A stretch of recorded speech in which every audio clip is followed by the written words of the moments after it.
조갑제 TV 시청자 여러분 안녕하십니까? 2021년 7월 20일 제가 있는 브뤼셀은 오전 6시 3분입니다. 이 인터넷을 검색을 하다가 보면은 이 이재명, 이낙연 두 사람 사이에 상당히 속 좁은 비판이 오고 가는 걸 읽게 되고, 자연히 제가 이 동네에 와서도 거기에 대해서 한마디를 하게 됩니다. 요지는 이재명 경기도지사가 라이벌인 이낙연 전 대표를 향해서 기자실절에 전두환 옹호 칼럼을 쓰지 않았느냐, 그리고 전남지사를 할 때 박정희 대통령 기념사업회 부위원장을 맡았지 않느냐 라는 요지의 비판을 하니까 이낙연 전 대표가 발끈하면서 여기에 반발을 하고 있는 그런 이야기인데, 그 이상은 제가 소개를 해드릴 가치가 없다고 생각합니다. 우선 핵심이 전두환, 박정희, 특히 박정희를 찬양했다, 또 박정희를 위하는 일을 했다 하는 게 이재명의 비판 요지입니다. 아니, 박정희 대통령이 없었으면 오늘의 이재명 씨가 있습니까? 박정희 대통령의 업적이 없으면 오늘의 이낙연 대표가 존재할 수가 있습니까? 그래서 정과를 중요하게 챙겨야 된다는 게 저희 주장입니다. 이재명 씨는 정과사범입니다. 그 중에 특이한 게 검사사칭 무고가 있습니다. 변호사 시절에 KBS PD의 취재를 도와준다고 해가지고 KBS PD가 당시 성남시장에게 전화를 할 때 검사 사칭을 해서 전화를 하는데 옆에서 같이 들으면서 거기에 조언을 해주었다 해가지고 공동 정범이 되었습니다.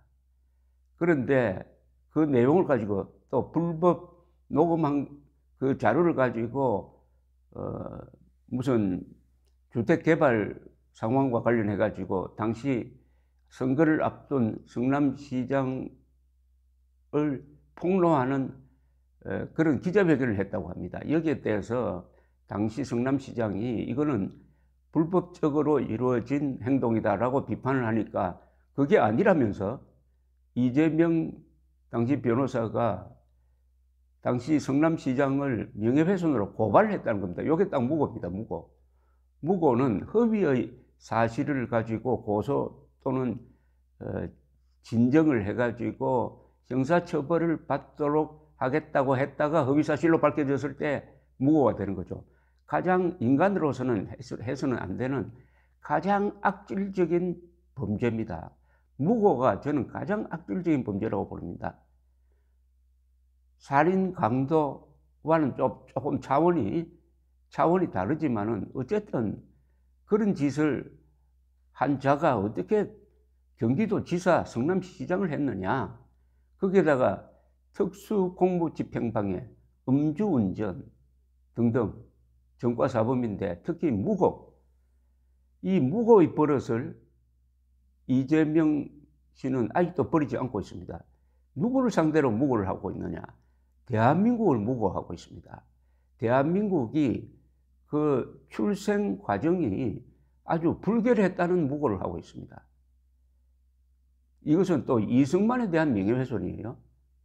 또 그 사람이 자기가 안동 출신이라면서 선비정신의 계승자라고 합니다. 이건 또 선비문화의 본고장인 경상북도에 대한 무고 아닙니까? 또 대한민국이 배출한 세계적 인물이고 특히 경상북도에 연고를 갖고 있는 박정희를 그렇게 미워한다면 박정희에 대한 무고, 대한민국에 대한 무고, 이승만에 대한 무고, 박정희에 대한 무고, 이런 배은망덕하는 사람이 지금 지지율 1위를 달리고 있다는 여론조사도 나온다면은 그 다음에는 대한민국 국민들의 분별력은 지금 과연 이 나라 수준에 맞느냐 하는 근본적인 의문을 갖게 만드는 것입니다.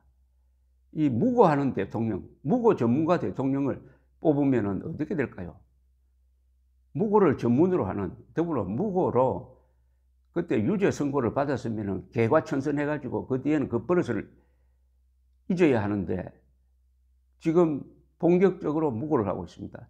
이낙연 씨에 대한 이게 무고라는 이야기가 아닙니다. 이낙연 씨에 대한 비판이 너무나 황당하다는 겁니다.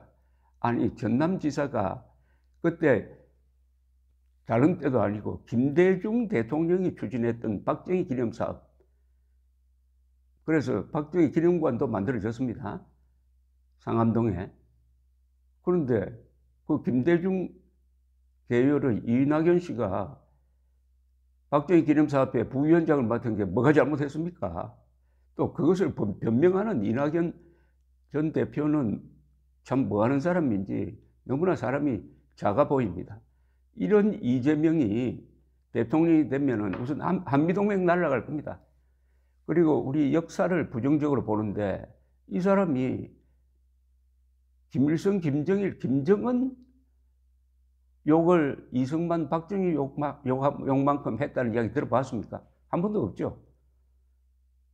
이 가장 거대한 적과 악에 대해서는 침묵하고 가장 위대한 인물을 무고하는 자, 이런 사람이 대통령 되면은 대한민국의 정신이, 아니 영혼이 어떻게 될까요? 무고 전문가. 이 대한민국이 거짓 범죄에서는 통계로 보면은 아마 세계 최고 수준입니다. 이 거짓 범죄가 세 가지입니다. 위정, 법정 같은 데 가서 선서하고 거짓말하는 것, 또 국회에서 선서하고 거짓말하면 위정죄가 됩니다. 그리고 사기, 그리고 무고, 요 세 개가 거짓말 범죄입니다.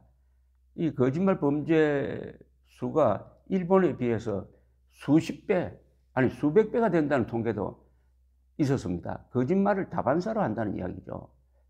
이런 분위기 속에서 무고를 한 자가 그동안에 고위 공직자가 되고 이제는 최고 공직자가 되려고 한다. 여기에 대해서 왜 언론이 집중적으로 조명하지 않는지, 그리고 국민의힘은 왜 이런 결정적인 약점에 대해서 파고들고 있지 않는지, 그것도 의문입니다.